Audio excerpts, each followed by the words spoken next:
Hello বন্ধুরা, good morning. কেমন আছো তোমরা সবাই? আশা করি ভালো আছো। হুগলি জেলার ছোট্ট এই গ্রামটা থেকে তোমাদের সকলকে অনেক অনেক ওয়েলকাম জানিয়ে আজকের ব্লগটা স্টার্ট করলাম।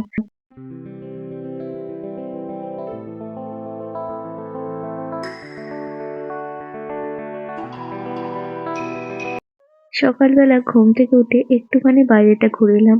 সুজিত তো ডিউটি চলে গেল, নাচের দরজাটাও দিয়ে দিলাম। মামাম ঘুম থেকে উঠে গেছে। আমি মশারিটা একটু গুছিয়ে নিচ্ছি, মামামকে সোয়েটার টুপি পরিয়ে দেবো, কারণ প্রচন্ড ঠান্ডা আজকে। আমার রোজকার ডেলি রুটিনের সাথে কিছু কিছু গল্প, মাই পার্সোনাল এক্সপিরিয়েন্স তোমাদের সাথে আমি শেয়ার করব। মেয়েরা বাবার বাড়িতে যতই বাবার রাজকন্যা হয়ে থাকুক, শ্বশুর বাড়িতে আসার পর রাজকন্যা কোনোদিন শ্বশুর বাড়ির ভালো বউয়ের তকমাটা অর্জন করতে পারে না। একটা মেয়ে শ্বশুর বাড়িতে আসার পর সেখানকার নতুন পরিবেশ, নতুন সংসার, নতুন মানুষজন, নতুন করে সেই সংসারের নিয়ম কানুন, এইসব শিখে উঠতে উঠতে অনেকটা টাইম লেগে যায়। কিন্তু সেটা সে নিজে বুঝলে কি হবে, আর কেউ বোঝে না এই কথাটা। এই কথাগুলো যদি সবাই বুঝতো, তাহলে এত এত সংসার নষ্ট হয়ে যেত না। একটা মেয়ে কোনোদিনই চায় না যে সংসার ছেড়ে দিয়ে একা একা থাকবে। সব্বাইকে ভালোবেসে, সবাইয়ের সাথে মিলেমিশে আনন্দ করে এইভাবেই থাকতে চাই সবাইকে নিয়ে। কিন্তু কিছু কিছু মানুষ এগুলোকে রাখতে পারে না। সবাই যদি এই কথাগুলো বুঝতো, তাহলে কত মেয়ের জীবন আজ সুন্দর হতো। তোমাদের সাথে কথা বলতে বলতে আমার বিছানাটা মোটামুটি গোছানো কমপ্লিট হয়ে গেল। মামাম দেখো এখানে বসে রয়েছে, আর ওর হাতে দেখছো কিছু না কিছু একটা থাকবেই। কারণ ওনা যত বড় হচ্ছে, বড় হওয়ার সাথে সাথে দুষ্টুমিটাও প্রচন্ড বেড়ে যাচ্ছে। বিছানাটা গুছিয়ে ফেললাম। এবার বিছানার উপরে যে জামা কাপড়গুলো ছিল, সেগুলোকেও একটুখানি ভাঁজ করে গুছিয়ে রেখে দেবো। সত্যি কথা বলতে, এখনকার বেশিরভাগ বাবা মায়েরই একটা করে সন্তান, একটা কি দুটো। বিশেষ করে মেয়ে সন্তানদের ক্ষেত্রে তারা পরের বাড়িতে গেলে সেখানকার কোনো রকম ছোট বড় কথা বা তার উপরে টর্চার, এগুলো মেনে নেওয়ার মতন ক্ষমতা তাদের হয় না। আজকালকার দিনে দাঁড়িয়ে এগুলো মেনে নেওয়া একদম উচিত নয়। আমি তো 100 বার বলবো, কেন মেনে নেবে? কিসের জন্য মেনে নেবে? সে পরের বাড়ির মেয়ে বলে, পরের বাড়ি থেকে এসেছে বলে। বেশিরভাগ শ্বশুর বাড়ি থেকে এই কথাটাই মেয়েদের শুনতে হয়। যা কিছু কথা হবে, যা কিছু বলা হবে, সবটাই একটা জিনিসই তুলে নিয়ে আসা হবে, পরের বাড়ির মেয়ে। যারা এরকম কথাগুলো বলে, তারা একরকম মানসিক রোগী। মানসিক রোগী ছাড়া এরকম কথাগুলো কেউ বলতে পারে না। পরের বাড়ির মেয়ে বলে তাদের সাথে ঠিক তেমনই ব্যবহার করা হয়। দিনের পর দিন অত্যাচার সহ্য করতে করতে করতে করতে একটা টাইম আসে যখন সহ্যের সীমাটা পেরিয়ে যায়। ঠিক তারপরেই সেই মেয়েটা প্রতিবাদ করে ফেলে। তখনই হয়ে যায় ছোটলোক বাড়ির মেয়ে।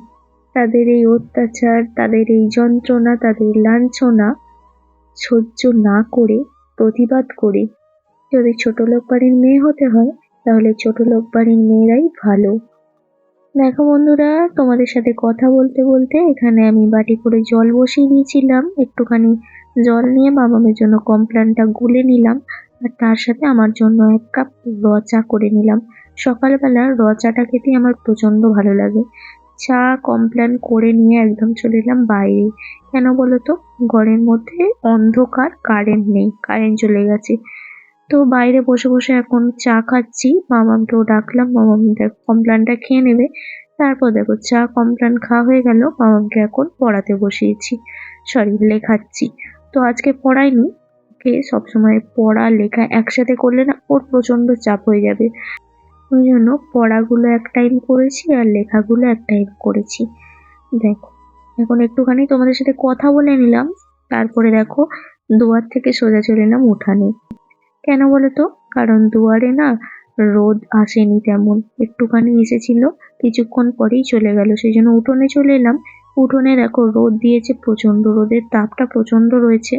আর মামাকে পড়াতে বসেছি, পড়াতে বসে না ওর শুধু বদমাইশি আরম্ভ হয়ে গেছে। একবার বলতে জল খাবো, উঠে গেল জল খেতে গেল, আবার দেখো উঠে চলে গেল খেলা করতে। তো যাই হোক, ওকে তো পড়ানো হয়ে গেল। তারপর এখানে ভাত বসিয়ে দিয়েছিলাম, একেবারে দুপুর বেলায় পর্যন্ত ভাত করে নিয়েছি। এখানে ফুলকপি আলু কেটে রেখেছি, পেঁয়াজ আদা রসুন কেটে রেখে দিয়েছি। অনেকক্ষণ পর ফিরে এলাম, মামামকে স্নান করানো হয়ে গেছে। ও দেখো স্নান করে কি করছে দেখো, এখানে জামা কাপড়গুলো রোদে দিয়েছি একটু, কালকে জামা কাপড়। তো ও কি করছে, প্রত্যেকটা জামা কাপড় দেখো ভাঁজ করেছে, নিজে নিজেই ভাঁজ করে রেখে দিয়েছে। মেয়েরা ঘরের সমস্ত টুকিটাকি কাজকর্ম ঠিক মায়েদের দেখেই শেখে, মায়েরা যেমন ভাবে করে ঠিক তেমনই ভাবে করার চেষ্টা করি। দেখো বন্ধুরা, আমি এদিকে রান্না বসিয়েছি স্নান করে এসে। রান্না বলতে ভাত তো আমার অলরেডি হয়েই গেছে, আর এখানে করছি সয়াবিন দিয়ে আলু দিয়ে ফুলকপি দিয়ে ঝোল। তো চলো, এখানে পেঁয়াজ আদা রসুন টমেটো সব ভেজে নিয়ে সয়াবিন আর আলু ফুলকপিটা একটুখানি জলে ভাপিয়ে রেখেছিলাম দিয়ে দিলাম, এবার ভালো করে কষিয়ে রান্না করে নেব। তো হ্যালো বন্ধুরা, আরও অনেকক্ষণ পর তোমাদের সামনে এলাম। তো ওখানে হচ্ছে রান্না রান্না বান্না বলতে ভাতটা অলরেডি হয়ে গেছে, প্রেসার কুকারে করে ভাত করেছি আজকে। আর ওখানে তরকারিটা করছি, এখন বাজে হচ্ছে পুরো একটা। তো অনেকটা বেলা বেলা করেই বসিয়েছিলাম আর কি, যেহেতু সুদীপ্ত আজকে বাড়ি এসে খাবে না বললো, সেহেতু প্রেসার কুকারে ভাত আর একটু বেলা করে তরকারিটা করছি। ওদিকে সমস্ত কাজকর্ম কমপ্লিট করে স্নান করে চলে এসেছি, জাস্ট তরকারিটা হলেই মামাকে খাই দেবো। মামাকে ওই মাত্র স্নান করিয়ে দিলাম। আর তোমরা দেখতেই পেলে এই হচ্ছে মেয়ে, জানো তো মেয়েরা মায়ের কষ্টটা একটু হলেও বোঝে আর কি। তো জামা কাপড়গুলো ওখানে ভাঁজ করে দিচ্ছে, কি সুন্দর। আর আমাকে কেমন একটা লাগছে বলো তো, সিঁদুর পরিনি, টিপ পরিনি, স্নান করে এসে চুলটাকে পর্যন্ত আঁচড়াইনি। কারণ কালকে জানো তো 1 জানুয়ারিটা আমার খুব একটা ভালো কাটেনি।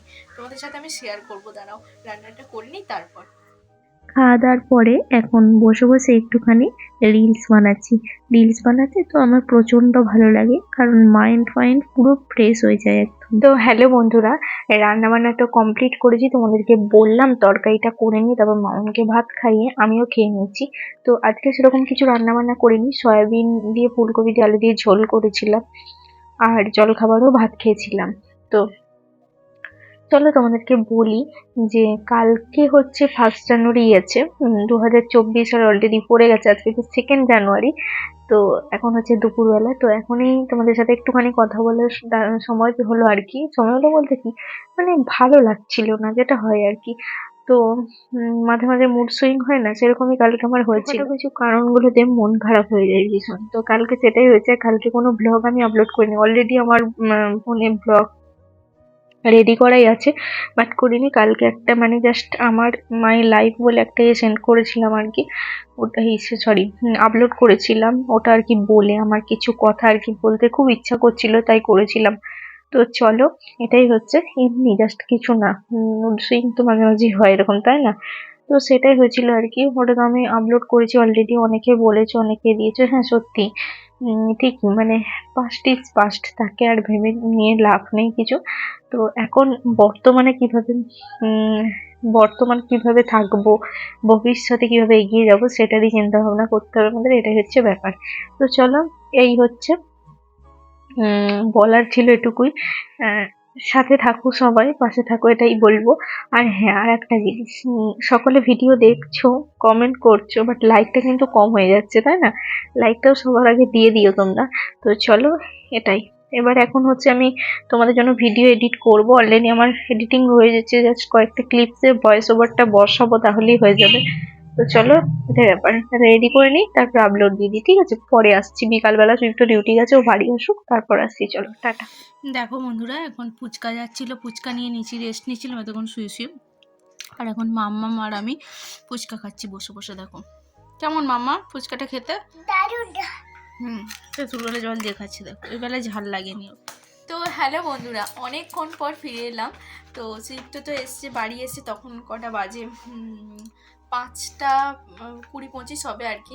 তো তারপরে তোমাদের সামনে আসা হয়নি। তো মুড়ি মাখলাম, তিনজনে মিলে খেয়ে দিয়ে ও গেছে একটুখানি তারকেশ্বর দরকার আছে। আর আমি দেখো এদিকে না, মানে ঠান্ডা ঢোকে বলে এই চাদরটা দিয়ে দিয়েছি এখানটা।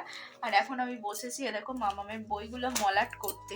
এই যে মলাট কিনে নিয়ে এসছেন, এখন বসে বসে বইগুলো মলাট করছি। একটা মলাট অলরেডি হয়ে গেছে, দেখো। তো চলো, স্টেপলার আনা হয়। স্টেপলার নেই জানো তো, সেই জন্য কি করছি বলো তো, এই টেপটা রয়েছে, এটা দিয়ে একটুখানি করে জাস্ট এগুলোকে আটকে দিচ্ছি, দেখো। তো এইভাবেই করতে হচ্ছে মলাটটা। তো চলো মলাট করে নিয়ে, আর ওকে দেখো লিখতে দিয়েছিলাম ওই খাতাতে, তো না লিখে চুপচাপ দেখো খেলা করছে সমানে। রাত্রের খাবার বানাবো, আসুক তারপরে। তো আজকে একটুখানি চিকেন হওয়ার কথা হচ্ছিল আর কি, দেখা যাক কি করে। চলো, তোমাদেরকে বললাম যে আজকে চিকেন রান্না হতে পারে রাত্রের দিকে। যাই হোক, সুজিত চিকেন নিয়ে এসছে। আমি এখানে চিকেনের জন্য সমস্ত মশলা কেটে কুটে রেডি করে নিয়েছি। পেঁয়াজ, লঙ্কা, টমেটো, রসুন থেঁতো করে নিয়েছি, আদা গ্রেট করে নিয়েছি। এবার দেখো এখানে টমেটো ভাজতে দিয়ে চিকেনটা আমি একটুখানি ম্যারিনেট করে নিয়েছি। তো ম্যারিনেট করে রাখতে পারলাম না বেশিক্ষণ। ঘড়িতে এখন বাজে প্রায় 9টা। ঝটাপট করে চিকেনটা কষিয়ে নিই, আর তার সাথে করব রুটি। ওদিকে সুদীপ তো আটাটা আমাকে মেখে দিচ্ছে। তো চলো, ও আটা মাখতে মাখতে এদিকে আমার চিকেনটা কষানো হয়ে যাবে। চিকেন কষা রুটি, এই হচ্ছে আজকে আমাদের ডিনারের মেনু। তো যাই হোক, চলো এখন আমি চিকেনটা কষাতে থাকি। আর তোমরা যারা এতক্ষণ ধরে আমার ব্লগটা দেখছো বন্ধুরা, তারা প্লিজ একটা লাইক কমেন্ট করে দিও। আর যদি খুব ভালো লেগে থাকে প্লিজ আমার চ্যানেলটিকে সাবস্ক্রাইব করে দিও। আর যদি আরো ভালো লেগে থাকে একটা শেয়ার অবশ্যই করে দিও।